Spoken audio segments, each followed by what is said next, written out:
Saludos. Lo siguiente es una interpretación o traducción de un mensaje o sermón predicado por el hermano pastor David Killing en septiembre de 2023. El mensaje se llama Compasión o Lástima. Oramos y esperamos que el mensaje sea de bendición para tu vida. He aquí el mensaje ya traducido. Buenos días, extiendo los saludos a todos en el precioso nombre de nuestro Señor y Salvador Jesucristo. Es una bendición y un privilegio estar aquí el día de hoy. Vamos al Señor en oración. Padre, venimos ante ti y te damos gracias por tu bondad y misericordia.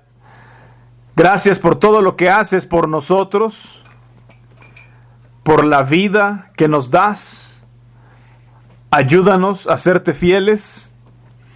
Pedimos que nos llenes de tu Espíritu Santo, que nos dé sabiduría. Pedimos todo esto y te agradecemos en el nombre de Jesús. Amén. Muy bien, quiero que abramos nuestras Biblias en Mateo capítulo 9. Mateo capítulo 9. Vamos a comenzar en el versículo 35.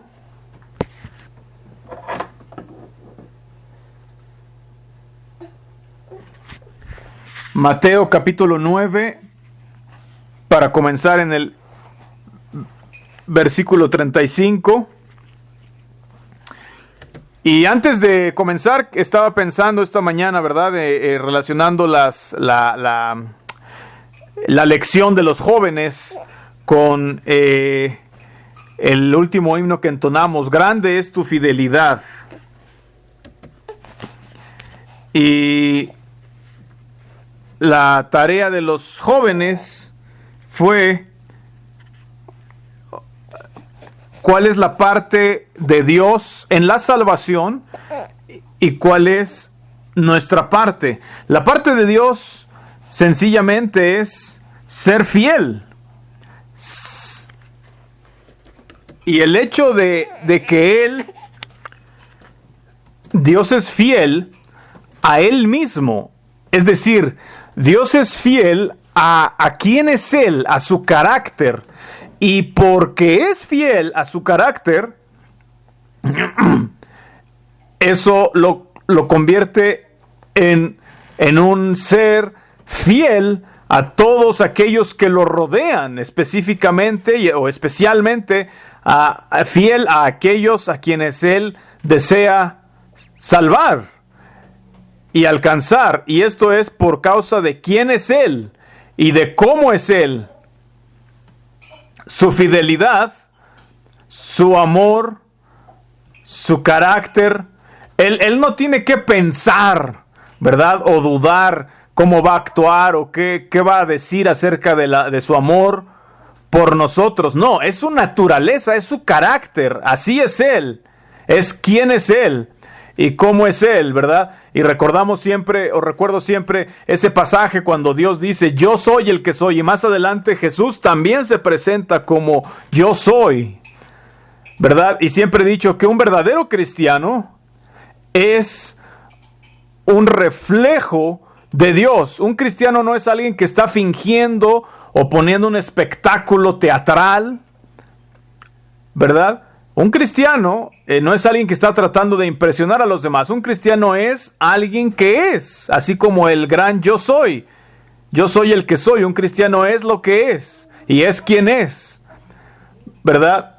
Y a veces cuando tenemos que hablar o compartir o predicar,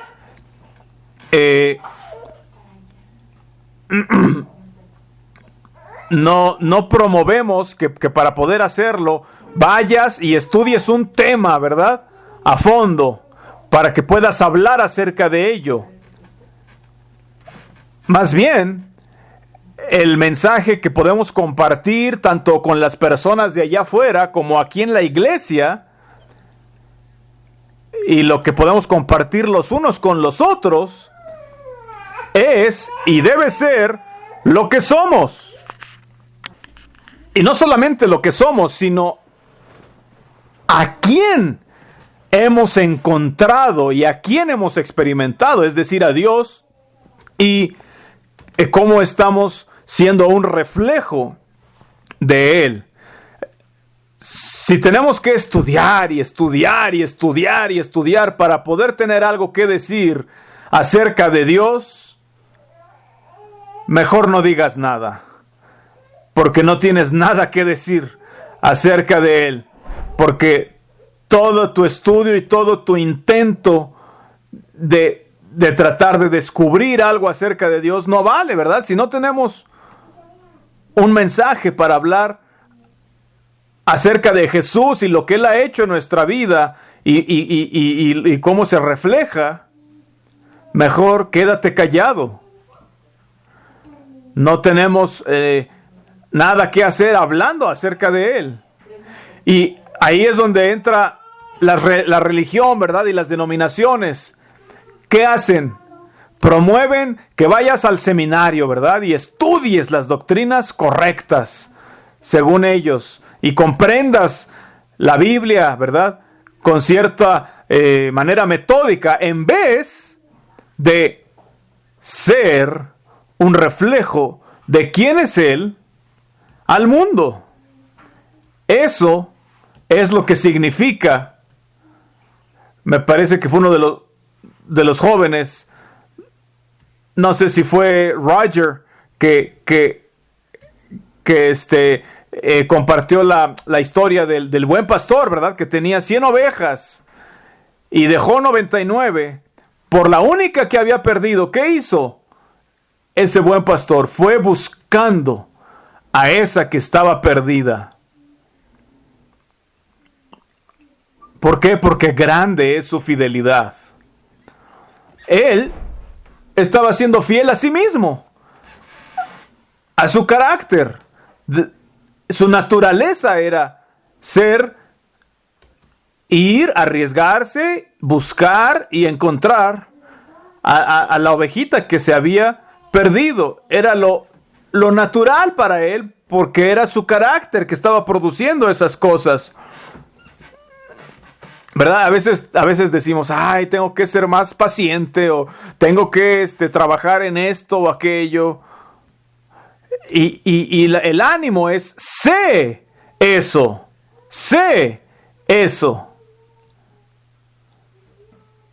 Nuestro Dios es el gran yo soy, porque es quien es Él. Y nuestro llamado es a ser, ¿verdad?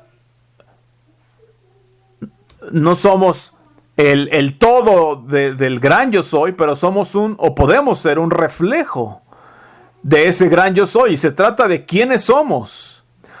Un cristiano no es cristiano, alguien no se convierte en cristiano por repetir una oración, ¿verdad?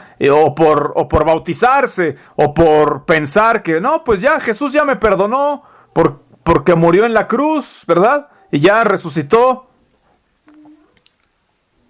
Un cristiano es cristiano porque de verdad ha llegado a ser una nueva criatura, una nueva creación, un reflejo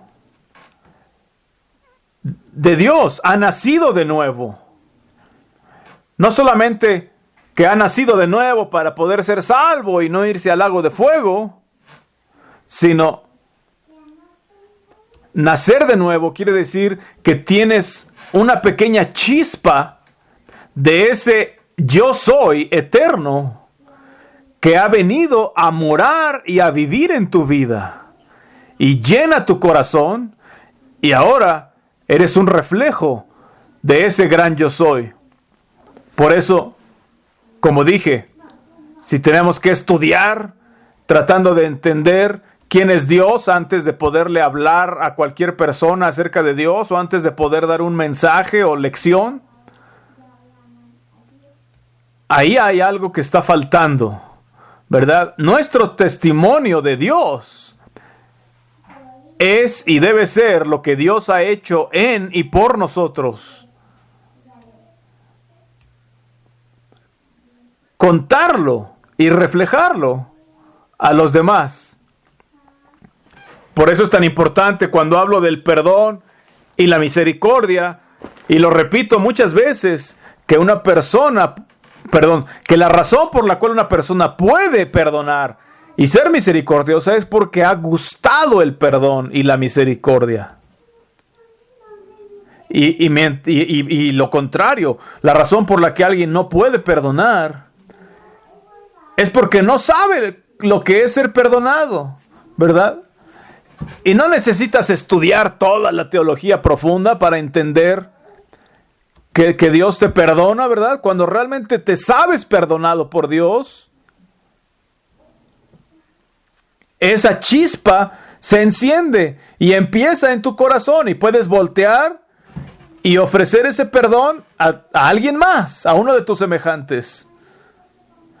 Entonces, bueno, con estos pensamientos a manera de introducción, vamos a Mateo capítulo 9, verso 35. Dice así.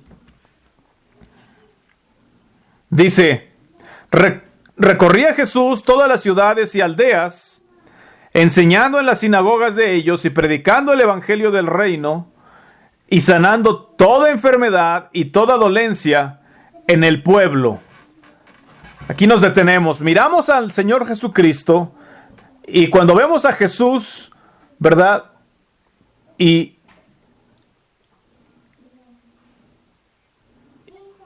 así como en la parábola que acabo de narrar, que todos conocemos del buen pastor, ¿verdad? Y que dice Jesús más adelante que Él vino a buscar y a salvar lo que se había perdido, ¿verdad? ¿Qué vemos en el Señor Jesucristo? Vemos cómo viene, o cómo vino, y cómo andaba buscando a los perdidos. Buscando a los perdidos. Y es que, hermanos, hay mucha conmoción en este mundo. Hay muchas cosas que están pasando. Sin embargo, más allá de todo lo que esté pasando a nuestro alrededor, ¿en qué estaba enfocado Jesús? Estaba buscando a los perdidos. Y saben, a veces es tan fácil distraernos, ¿verdad? Pensar que quizás el objetivo, que quizás lo que hay que hacer es, pues invitar más gente a los cultos, ¿verdad? O salir y predicar, ¿verdad? Religiosamente estar yendo y pues todos los viernes es mi día de predicar. Bueno, hermanos, el propósito, el objetivo y el corazón de salir a predicar a las calles o de invitar a una persona o de cualquier cosa que hagamos es y debe ser estar buscando a esa persona que está perdida, que necesita ayuda.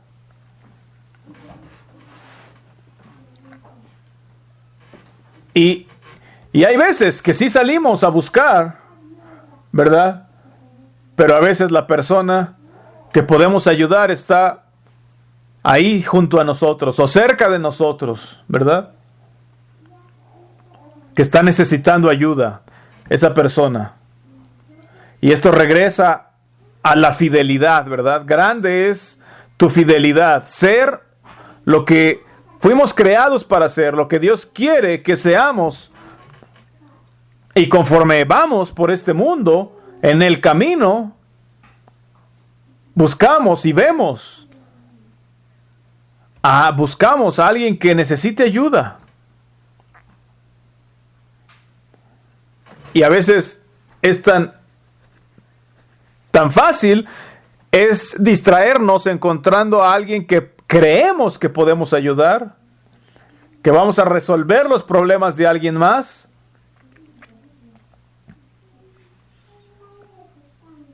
Y a veces la persona que podemos ayudar, a veces no está buscando ayuda ni siquiera.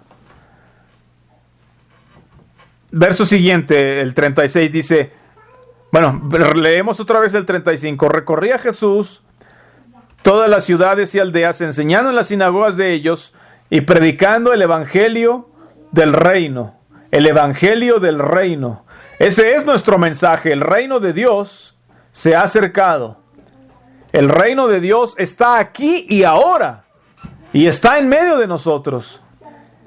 y tenemos las enseñanzas y todo lo que habla, y esas cosas son para mostrarnos en dónde estamos errando de ese reino, para poder ver el corazón de Dios y volvernos a Él y poder entrar al reino y saborear ese reino, ¿verdad? Mucha gente cree que el reino de Dios es algo futuro, en las calles de oro o en el milenio, y no. El reino de Dios es aquí, ahora, en esta tierra. Este es el reino. Es difícil verlo porque vemos mucha religión, muchas iglesias, y ese no es el reino de Dios. El reino está en personas que han gustado, saboreado lo que Dios ha regalado y ahora pueden reflejarlo a otros y trabajar juntos y amarse unos a otros.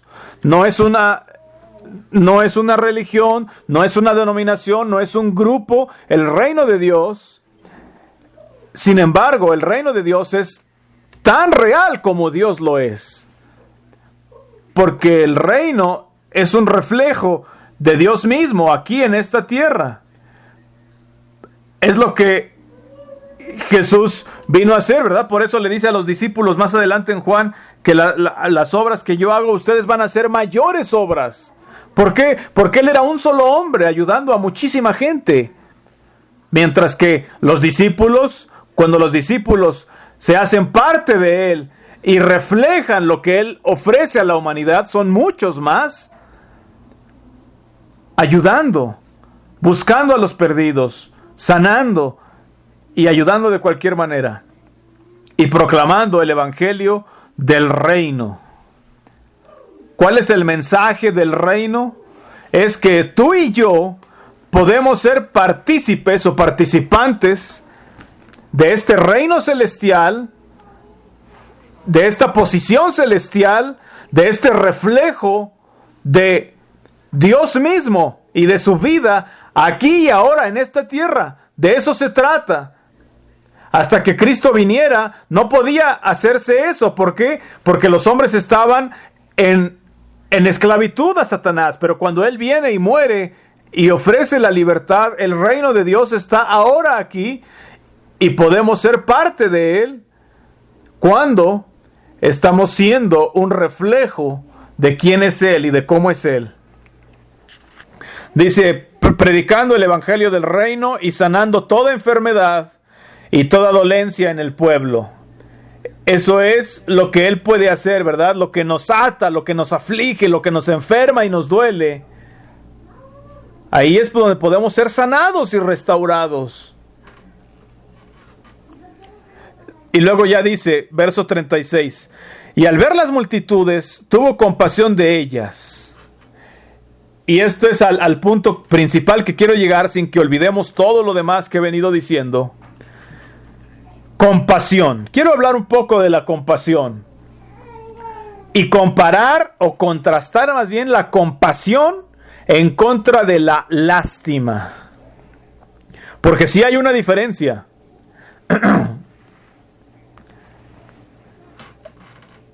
Lástima es solo pues sentir como tristeza por alguien, ¿verdad? Que está en una situación quizás que se mira triste o difícil. ¿Y a qué te lleva la lástima? Pues a querer arreglarle su problema a esa persona que te provocó lástima, ¿verdad? Pero la compasión, en cambio, es de verdad ver la verdadera necesidad de la persona y actuar en eso, hacer lo que la persona necesita en esa situación, no lo que quiere, no lo que ella piensa que necesita, no lo que nada más apela a tus sentimientos o a tus emociones, sino lo que en verdad necesita. Dice, al ver las multitudes tuvo compasión de ellas, porque estaban desamparadas y dispersas como ovejas que no tienen pastor. Tuvo compasión de ellos.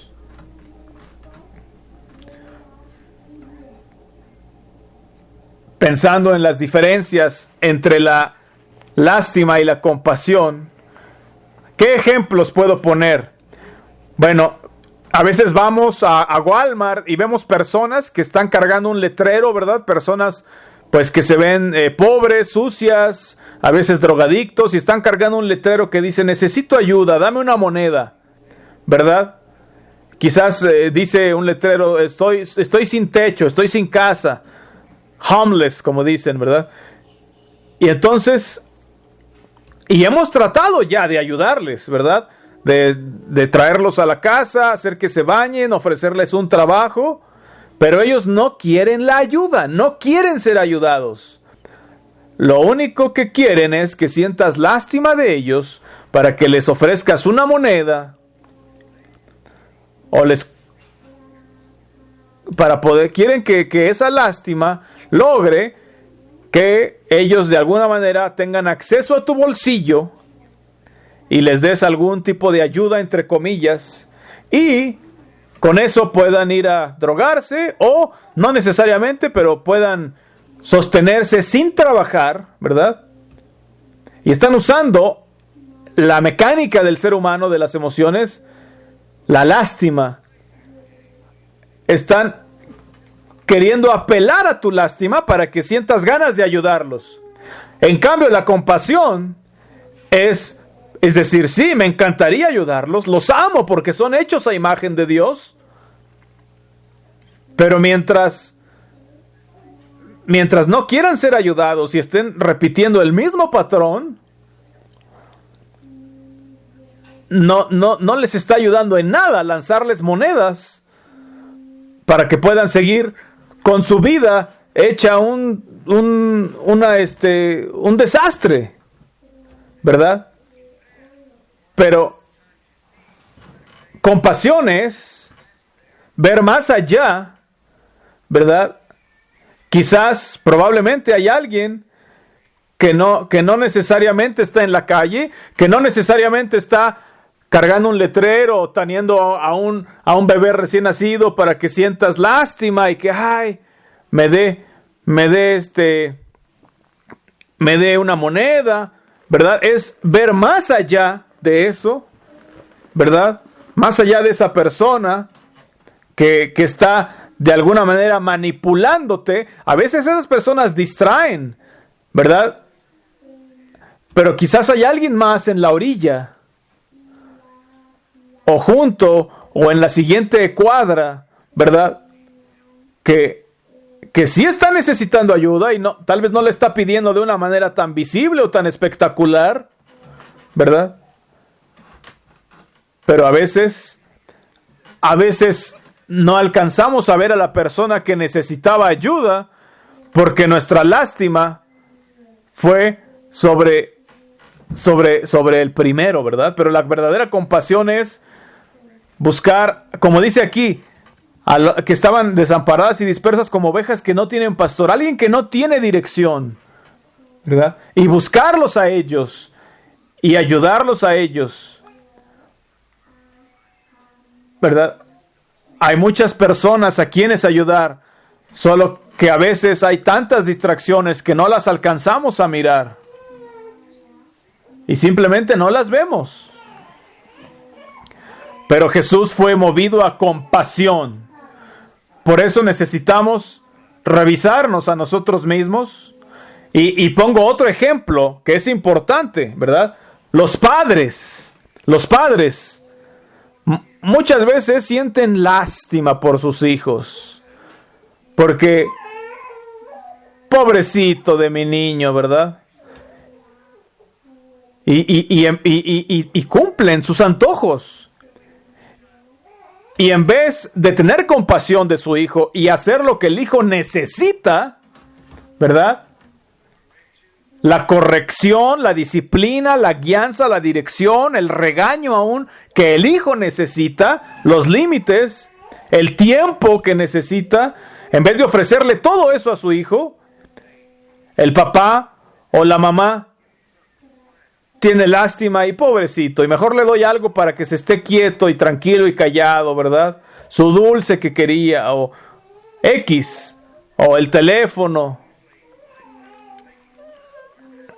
Y generalmente, ¿eso qué le enseña al niño?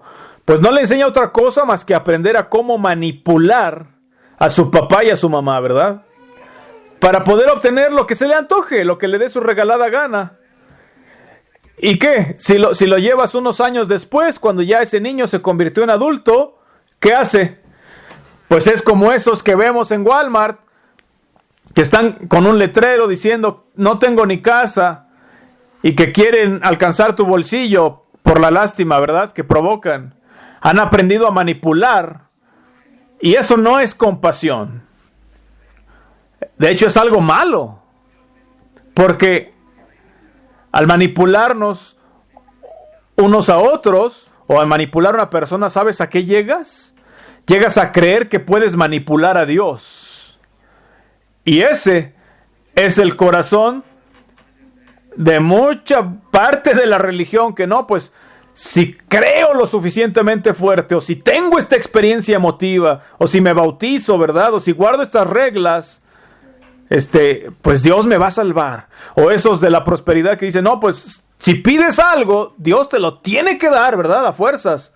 Le pides un coche, le pides ser sanado y vas a manipular a Dios, ¿verdad? ¿Crees que Dios puede ser manipulado, verdad?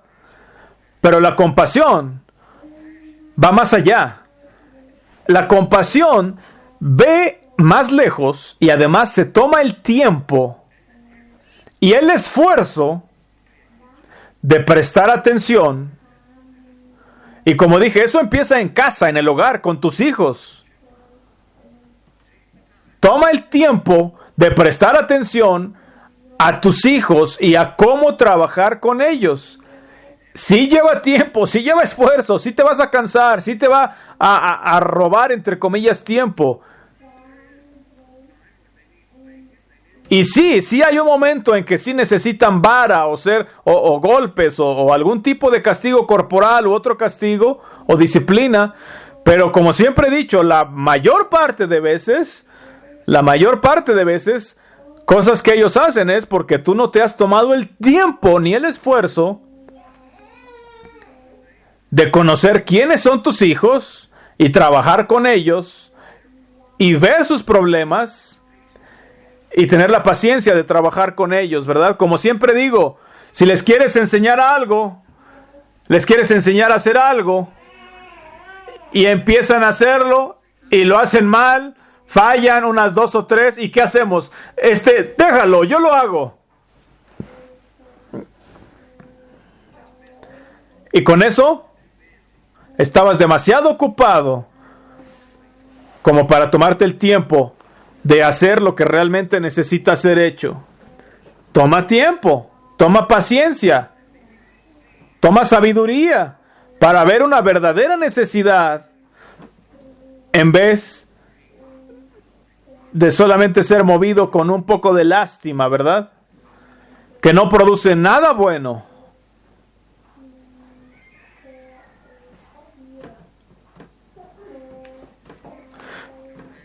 Dice, tuvo compasión de ellas porque estaban desamparadas y dispersas como ovejas que no tienen pastor. La compasión da a luz o va acompañada de fidelidad y devoción hacia esa persona por quien está sintiendo compasión. Volviendo al tema de la fidelidad y devoción. Y tienes que aplicarte a trabajar con esa persona. Tienes que aplicar cierta devoción a esa persona que estás ayudando. Primero, alcanzar a ver qué necesita y luego entregarte con devoción y fidelidad a poder estar con esa persona y ayudarle en su necesidad. No, como dije, no en sus deseos y antojos, sino en su necesidad, desde tu hijo hasta una persona en la calle, o alguien que estás ayudando, o alguien que le estás compartiendo el evangelio del reino, etc. Dice, porque estaban desamparadas y dispersas como ovejas que no tienen pastor. Verso 37, entonces dijo a sus discípulos, a la verdad, la mies es mucha, mas los obreros pocos. Rogad pues al Señor de la mies que envíe obreros a su mies. ¿Saben?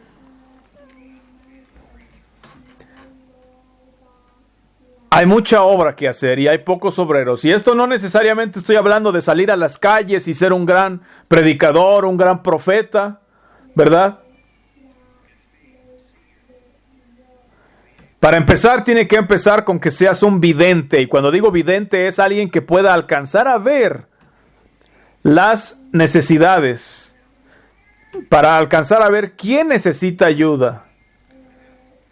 Para alcanzar a ver de quién hay que tener compasión. A veces estamos tan distraídos por nuestras propias agendas o, como dije, por la lástima que otras cosas o personas o situaciones nos provocan, que olvidamos la compasión.